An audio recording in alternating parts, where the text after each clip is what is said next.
Welcome back into another edition of Prime Sports World. I'm your host, David On Point Huffman, joined by our co-panelist, Mr. Matthew James in the house. Please like, share, and subscribe to the podcast. On today's episode of the show, we are going to give you our mock draft 5.0 and the final mock draft before the draft gets started in just about an hour and a half. So get your popcorn ready. All the action we should see is round one of the NFL draft. Should be very, very exciting. And this is just the beginning of our NFL coverage that we have planned for you over the next couple of weeks. Tomorrow, we're going to give you our winners and losers from the first round. We're going to talk a little bit about free agency next week. We're going to do a full draft recap next week as well. So just keep an eye out for all that NFL content as we give you the best we can here at Prime Sports World. So please like, share, and subscribe to the podcast, whether you're watching us on Facebook, YouTube, Twitch, however you watch us. Give us a like and a share and subscribe. Matt James, happy Thursday, my friend. How are you doing? Doing well. Happy draft day. So one of my favorite times of the year, kind of getting football, going again on, actual national television. So it's exciting. Yeah, I do enjoy the draft. I do enjoy free agency. Like, there's nothing about NFL offseason stuff that I don't really enjoy. We did have a big time trade. We will talk about it when we get to the Giants' second pick in this particular mock draft.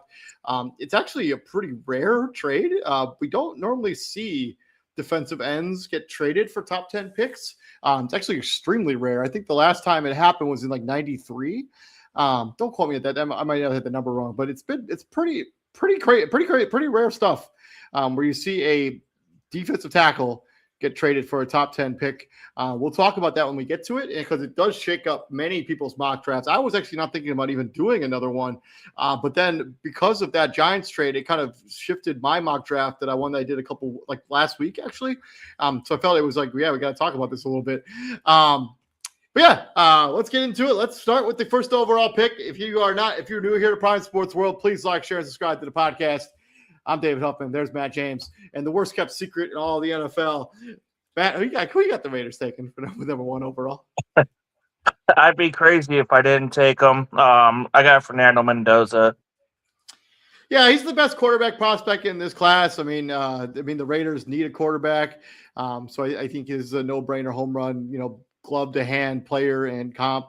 And I think because of some of the other moves that they made this offseason, he might not even start for a while for them. I mean, that's not the worst thing in the world. I mean, it is kind of rare to take quarterback at number one and not have him start right away. But at the same time, I mean, you see quarterbacks, take some time to go in and learn. Off the bench. It sort of feels very similar to the Jacoby Brissett, Drake May situation from 2 years ago. Like, the plan was for, Jacoby Brissett to be the starter for the New England Patriots and for Drake May to take over, at some point, right? But like Jacoby Brissett got hurt and the plan changed and things quickly escalated. NFL.com, or actually CBS Sports, they have the player comp to Mendoza as Matt Ryan. I don't watch a ton of college football, so I don't know if that's a good comparison or not. But I just know from watching interviews of him since the Natty, the guy seems like a stand-up guy, like a really just one of those guys you can kind of root for. 2025 Heisman Trophy, went on to win the national championship and balled out in all of those games heading into the national championship. This is great. Yeah, the Raiders they're going to not even think about this too much. The fact that we haven't even seen this is going to be he's going to be a good player. Yeah, no, absolutely. I mean, he's a good kid, good head on his shoulders, good family. It seems like I saw something earlier about them starting I forget what the foundation was for, but he's got one going. So it seems like should have a positive impact with that at least. Let me see if I can find it. So yeah, he launched a Friendota. It's a MS research for multiple sclerosis. So That's right. good for him. Moving on from there, let's talk about where the draft actually starts, and that's at number 2 for the New York Football Jets. And I have them going into the state of Ohio, and I have them taking Arvell Reese, linebacker out of Ohio State. And get used to hearing people coming from Ohio State, as there are going to be a lot of prospects in this draft and in this mock draft that we're doing the top 10 of that came out of Ohio State. He's ready to go. I mean, he should be a very good edge rusher. They just traded Jeremiah Johnson this offseason and brought back the kid from Texas, Devontae Sweat. Arvell Reese should be a plug-and-play starter day one. He's got the prototypical size, 6'4", 243 pounds. He had 6.5 sacks last year, 69 tackles, 10 tackles for loss. I mean, the dude is just built to play football. 4.46 in the 40-yard dash as well. Had crazy combine numbers. Yeah, no, absolutely. I mean, he was obviously great at Ohio State. They always bring in, fantastic players into the NFL. As you see, half the draft picks might be, from the Buckeye State. I'm going to go with David Bailey again, the edge from Texas Tech, who had an excellent season on a very, very solid Texas Tech defense. So I'm sticking with my number 2 with David Bailey.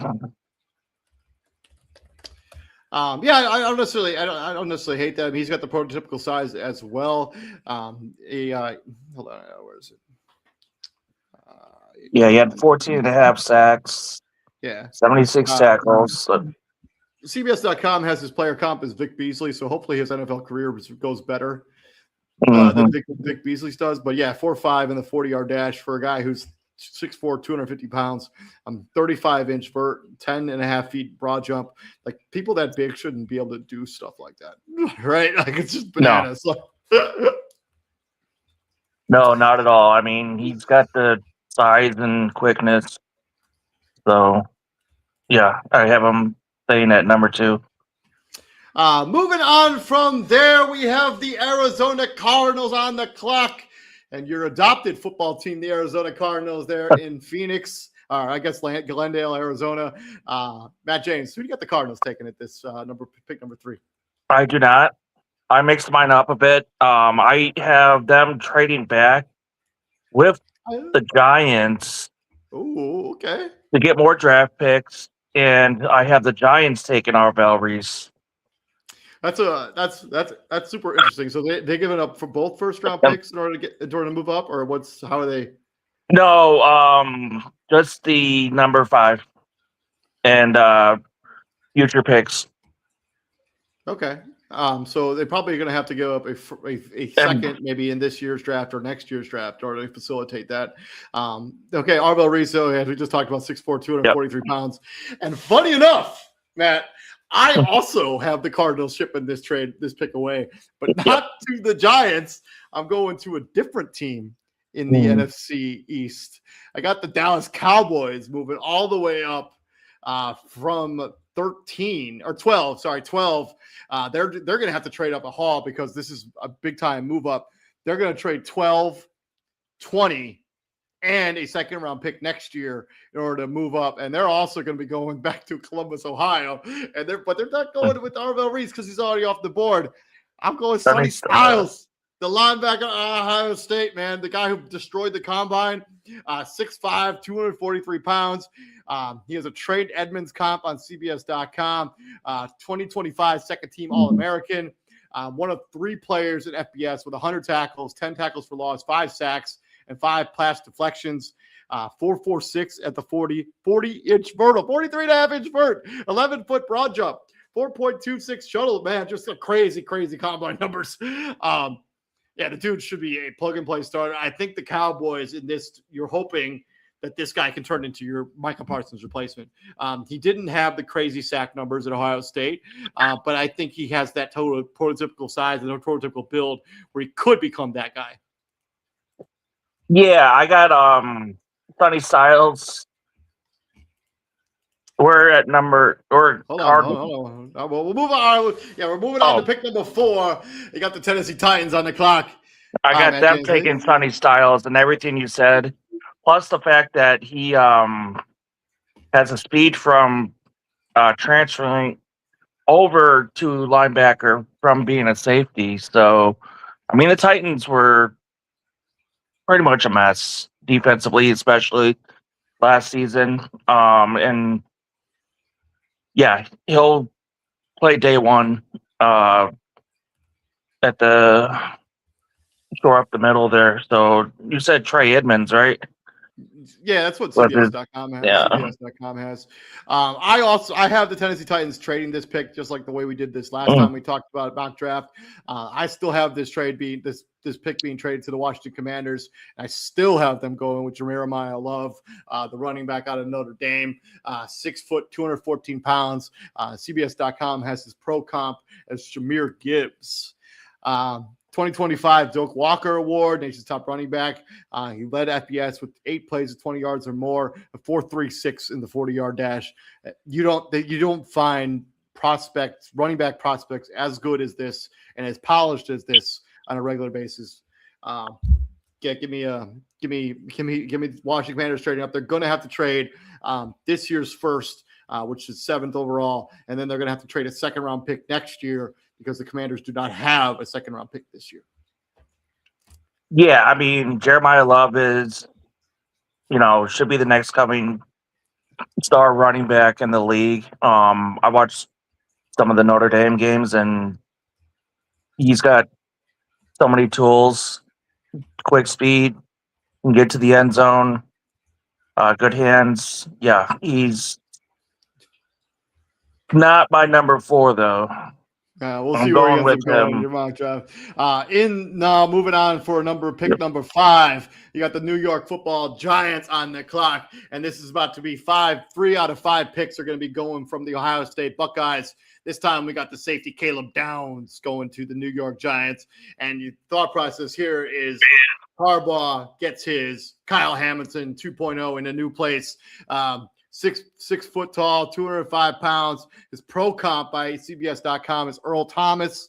Career 6 DB named unanimous All-American twice, along with Deion Sanders and Eric Berry.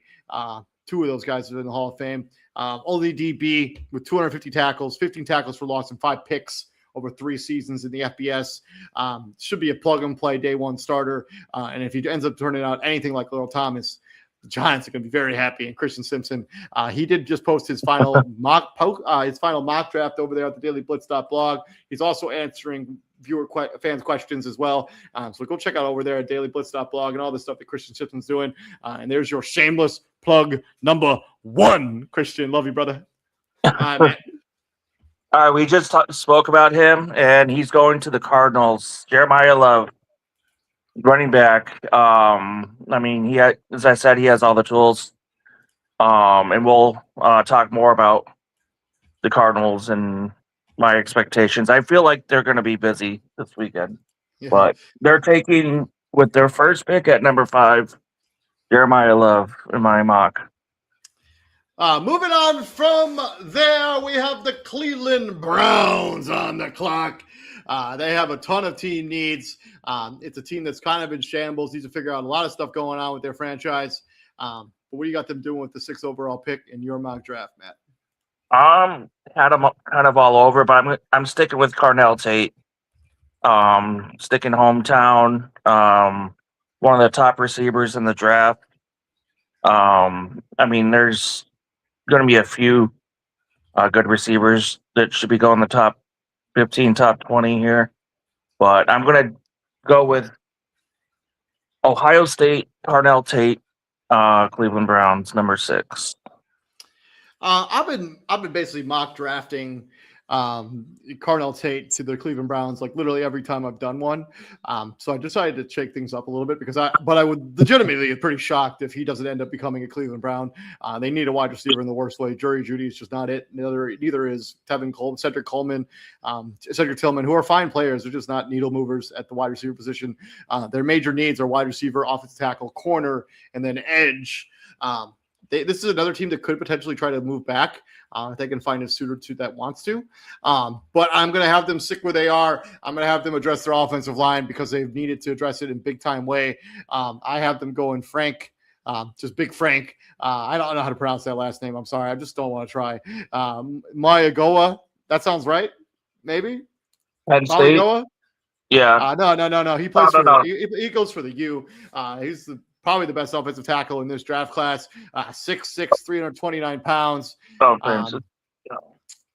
Should be he was a day one starter for the Hurricanes, and so spent 3 seasons as a starter there for that team. He should be a day one starter. Tevin Jenkins is his comp for CBS.com. 2025 consensus All-American.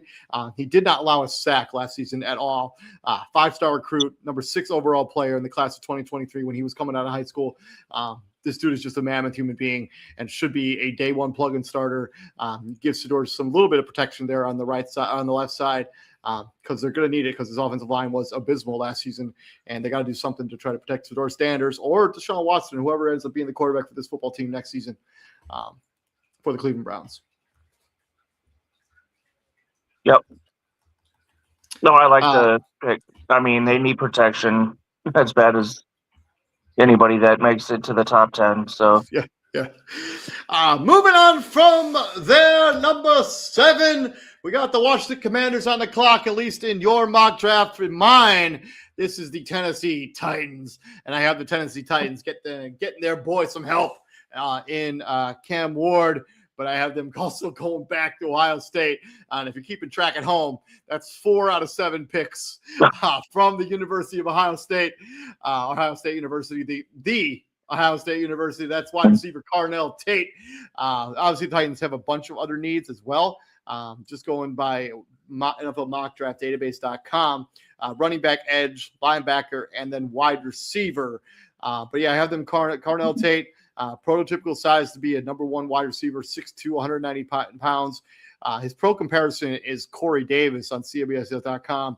I would hope that his career goes better than Corey Davis because if you remember, who drafted Corey Davis? The Titans.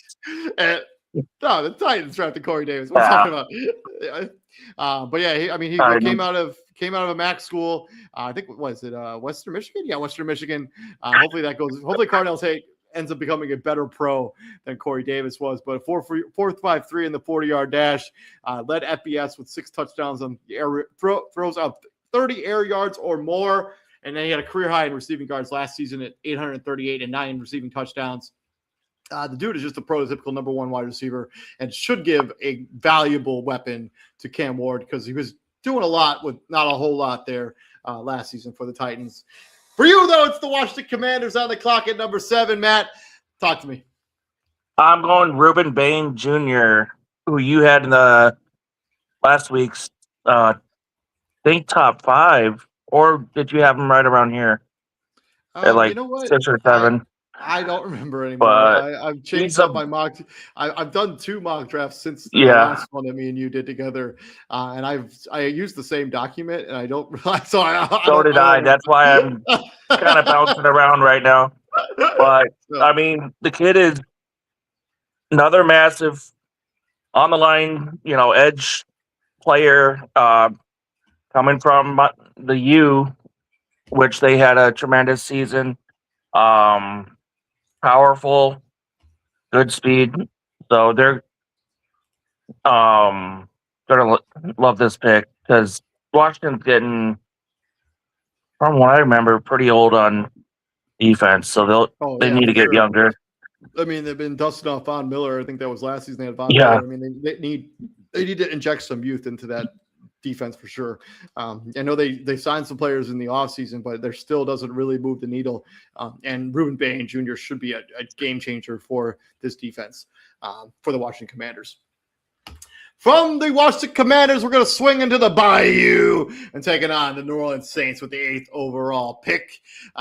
Their major needs here are wide receiver, edge, corner, and linebacker. Matt, do you have addressing any of those needs?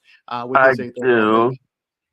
And they're going to stick with the Bayou. LSU corner Mansour Delane, who I think, they probably know a little bit about him being in-state school.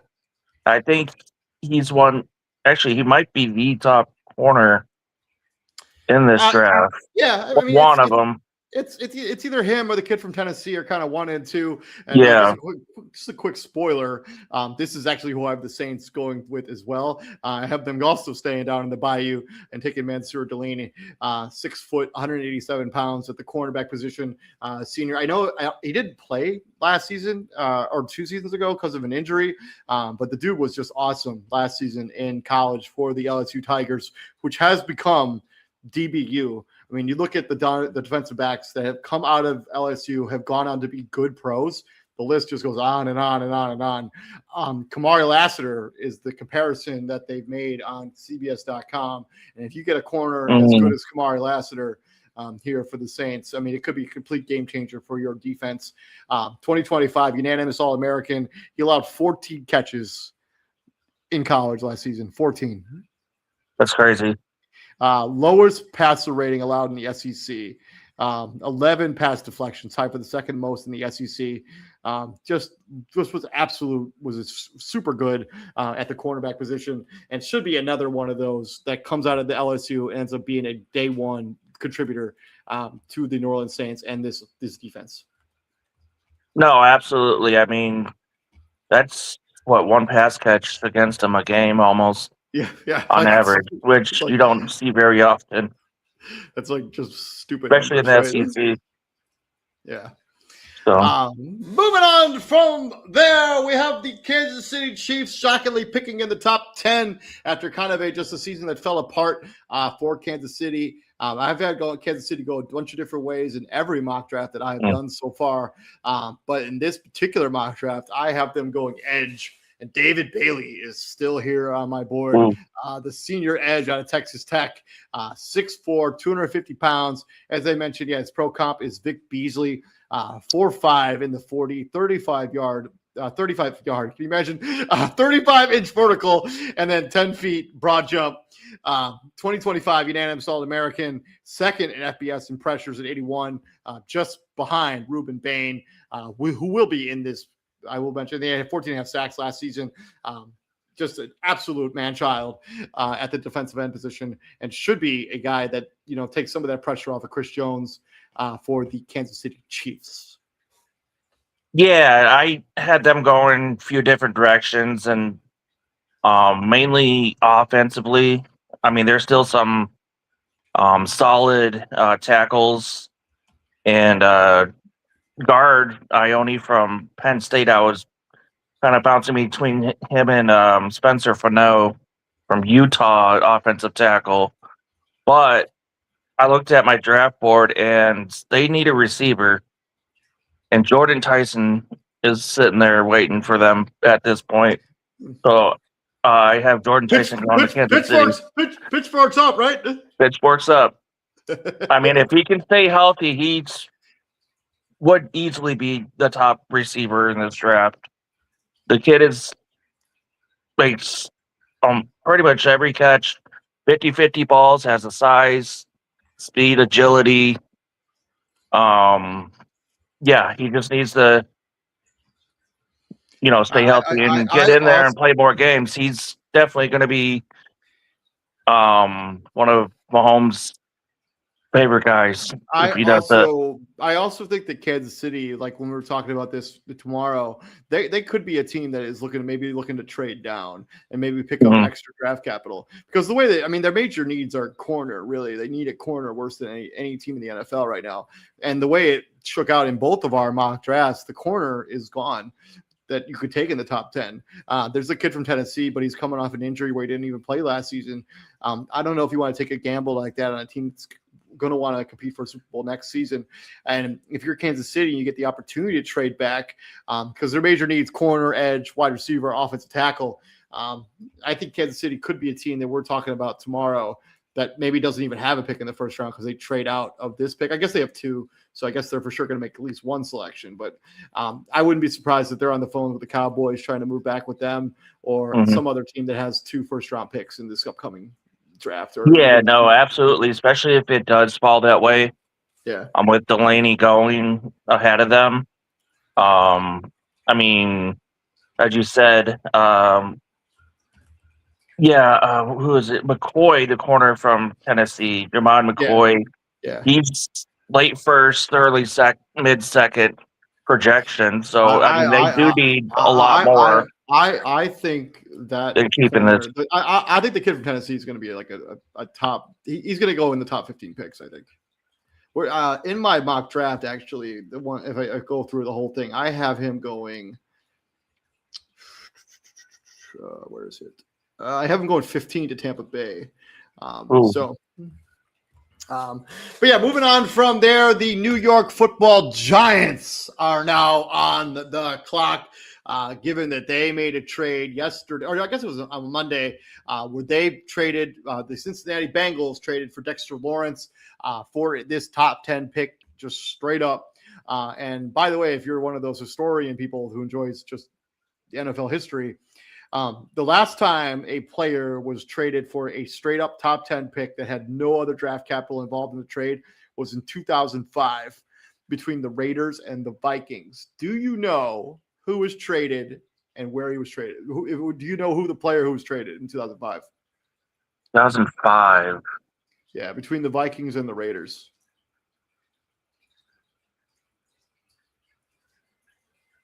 I do not know. It's one. He's on GOAT status, probably one of the top 5 receivers all time. Randy Moss. Randy Moss was traded for the number 7th overall pick in 2005. That is the last time that a player was traded for a top 10 pick without anything else being involved in the trade.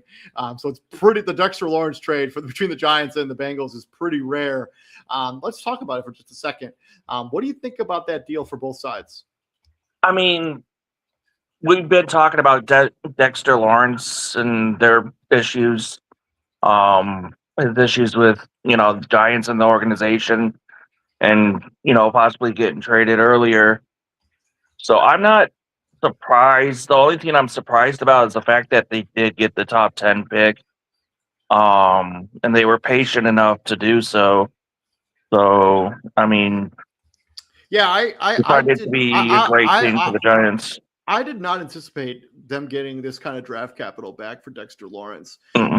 I figured they would get maybe a 2nd or a 3rd round pick for a guy who's under contract for a little bit. I mean, he's got 2, 3. Well, I mean, the Bengals did extend him out of his contract, so he's under contract till 2027, I think, or 2028, 3 years. But I mean, if you're the Cincinnati Bengals, you kind of need to be in a position to win now. And unfortunately, somebody that you take at the 10th overall pick is not going to be the contributor that Dexter Lawrence is. And so you putting that into mine, I think for the Bengals, I give this a C, because Dexter Lawrence has said how much money he wants to make. And if you're the Cincinnati Bengals, who is a notoriously cheap franchise, you're going to have to pay him eventually. I mean, you gave up some serious draft capital. For the Giants, I think it's an A. The fact that you were able to get a top 10 pick from Cincinnati and, a guy that didn't want to be there, you may have had to release if things didn't work out. For you to get a top 10 pick, I think is a home run. I'd be interested to see what Christian's thoughts are on this trade. I'm pretty sure he's got an article over there on the dailyblitz.blog for shameless plug number 2, Christian. Love you, brother. But I think both these teams did well. I mean, if you're the Bengals, the next season's got to be the season that you're going to be competitive. I mean, everybody is up for their jobs in Cincinnati. And if you have another season where things underachieve, maybe Joe Burrow doesn't become as fond of staying in Cincinnati. So I think this is a trade you had to make on both sides. So with that being said, the Giants are now on the clock at pick number 10, and I have them adding another weapon to this offense. They lost Londale Robinson in free agency, so I got them going back to the Arizona State. Pitchforks up, baby. Jordan Tyson ends up becoming a New York Football Giant. Pair him up with Malik Neighbors, 6'2", 230 pounds. CBS has his comp as Jerry Jeudy. Led all of the Big 12 in receptions, 136 last season, 2nd in receiving yards. Actually, this is 2 years ago, 24-25, 136 yards, 1,800 receiving yards, 18 touchdowns in 2 seasons as a member of the Big Ten. He 26 reps on the bench press. I don't think he did any of the other drills due to some injury stuff. But this is a guy that has the prototypical size to be a big time receiver and should be an excellent complement to Malik Neighbors there in New York. Yeah, no, absolutely. I mean, Giants get him paired up with Scadaboo too, so they'll be playing together again. So I got the Giants keeping this and taking Caleb Downs, who's still on my board here. I mean, fantastic safety. I mean, as you said earlier, Giants fans will love him. So I got Caleb Downs going at 10. And then, as we get closer and closer to the draft, we'll just go through. So I did a full mock draft. I just want to give you some of the standout picks here from mock draft number 5.0. So the Arizona Cardinals on my mock draft traded up with the Dallas Cowboys. In that trade, they got 2 first-round picks. They got 12, which was originally owned by the Dallas Cowboys. And with the 12th overall pick, I think you're going to like this, Matt. They take Ruben Bain Jr., the defensive end out of Miami, who's still here at 12, which, seems like I don't know if this is exactly how things are going to shake out because CBS.com has Ruben Bain as their second best prospect. And I know there's concerns about his arm length, but I think a lot of that's just way overblown.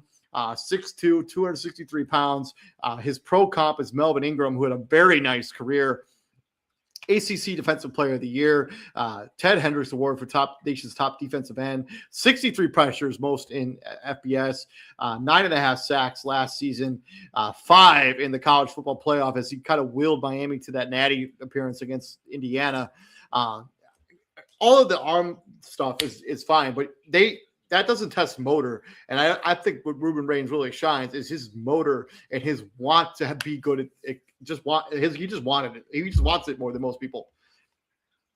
Yeah, no, I mean, if it falls that way, then he'd be a great compliment with who they just got a year or two ago with Josh Sweat. Yeah, last year. On the other side. So, I mean, that's what the Cardinals need to do is, get the defense short up a bit with a deep class that they can do it with the linemen and actually pretty much the whole defense.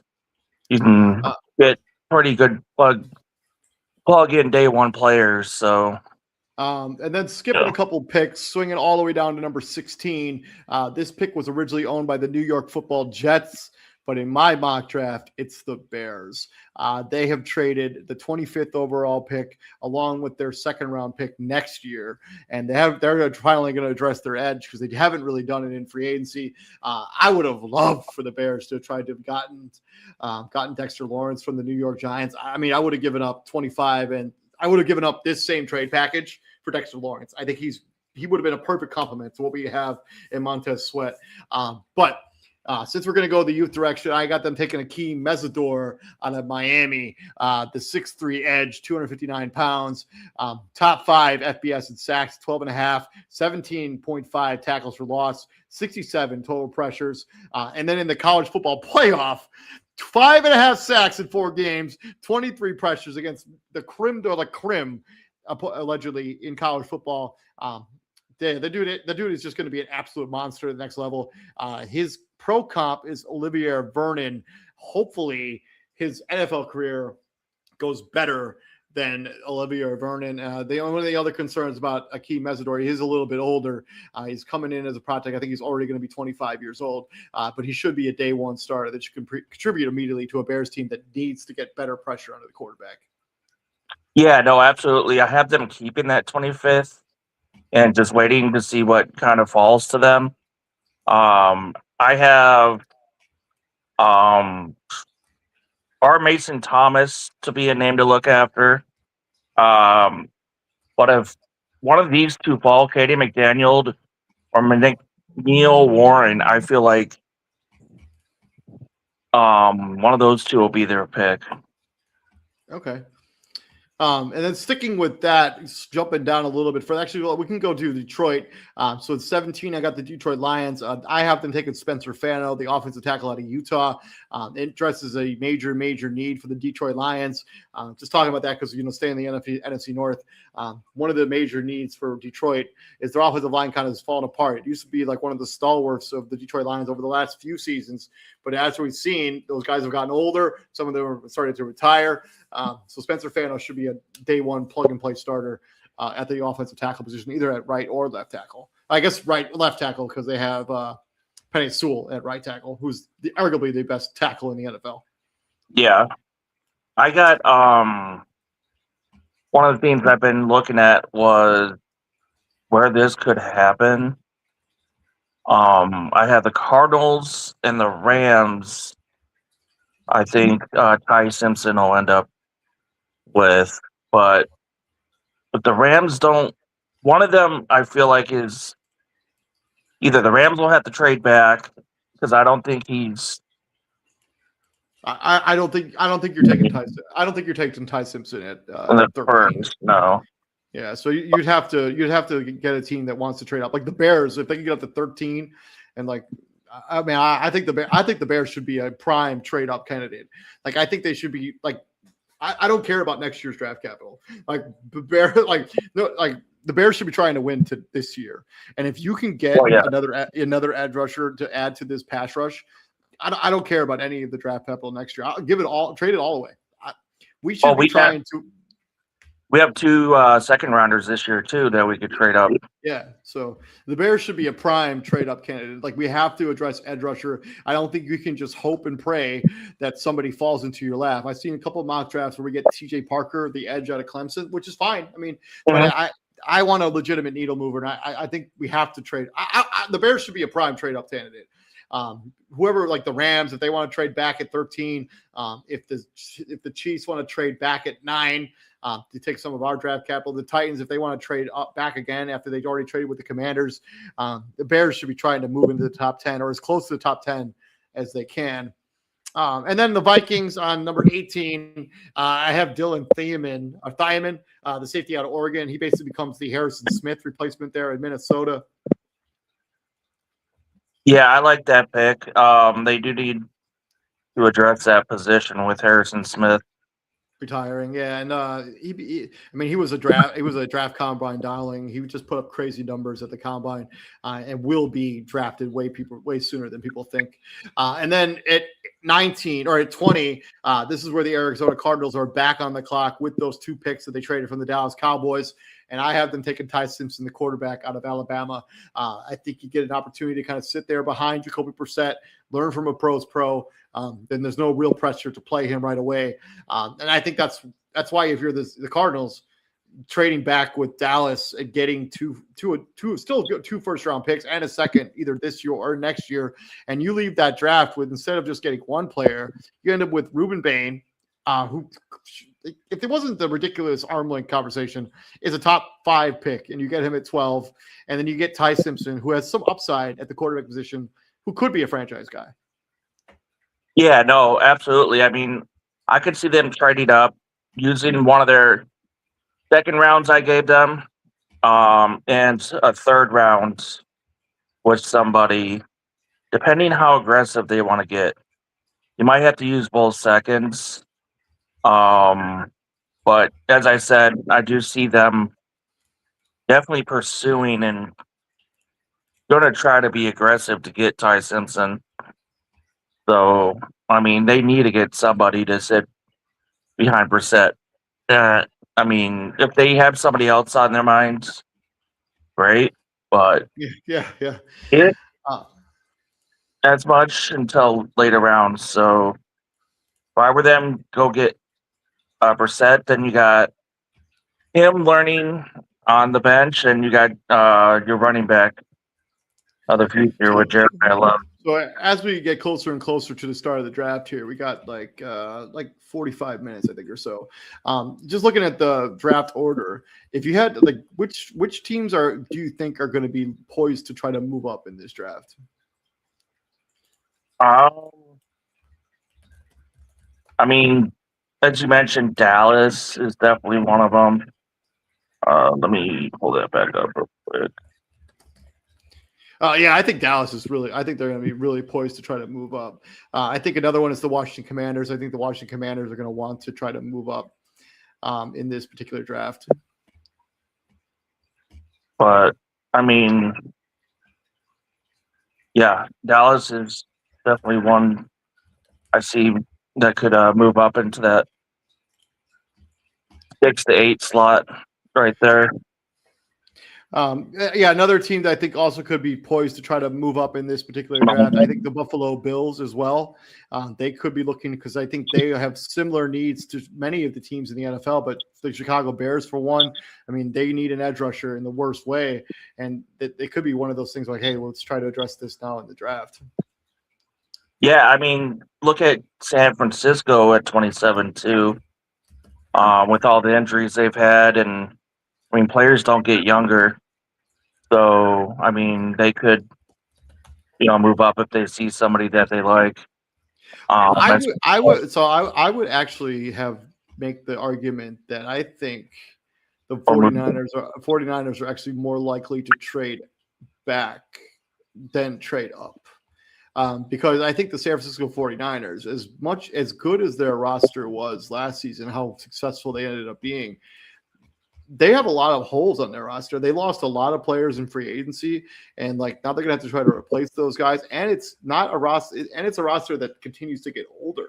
And so if you're the 49ers and you have the opportunity to add draft capital in this draft and pick up a couple extra second round picks, I think you should do that. Yeah. And I because I live in San Francisco, or I live in Oakland, but I cover the San Francisco area at the TV station that I work at. I think that I would be pretty shocked if I'm waking up in the morning to go to work and the San Francisco 49ers have actually used the 27th overall pick. I would be legitimately shocked. Yeah. I mean, anything can happen. So yeah. I mean, that's why you play the game, right? Those crazy drafts, or it could just be straightforward. So I feel like it's going to be one way or another. A whole bunch of into the top 10, or moving up, moving back. Also, but that's just what I feel like could happen. It could be fun to watch. We will find out together in just about 45 minutes as the draft gets ready to get started here. In Pittsburgh, Eastern Standard Time. We have a crew from the station I work at actually in Pittsburgh, just covering draft stuff. Because Fernando Mendoza actually went to Cal for 2 seasons before he transferred to Indiana. He's from like Boston or something, so he's not from the Bay Area. But we're pretty heavily invested in just like his story and like the fact that he came from Cal, then went to Indiana. How we spin stuff in TV. Oh, that's awesome. Yeah. But yeah, thank you very much for joining us for Mock Draft 5.0. Hopefully your team does well in the draft. We are going to give you our winners and losers show tomorrow afternoon, where we dive into everything that happened in the first round and talk about who did well, who maybe reached for the teams, and who left a lot to be desired in the first round of the NFL draft. Thank you very much for joining us. Keep an eye also for that show. Saturday, we are going to talk about WrestleMania week, as we're going to talk about the 2 nights of WrestleMania in Las Vegas, including the one night that I was there.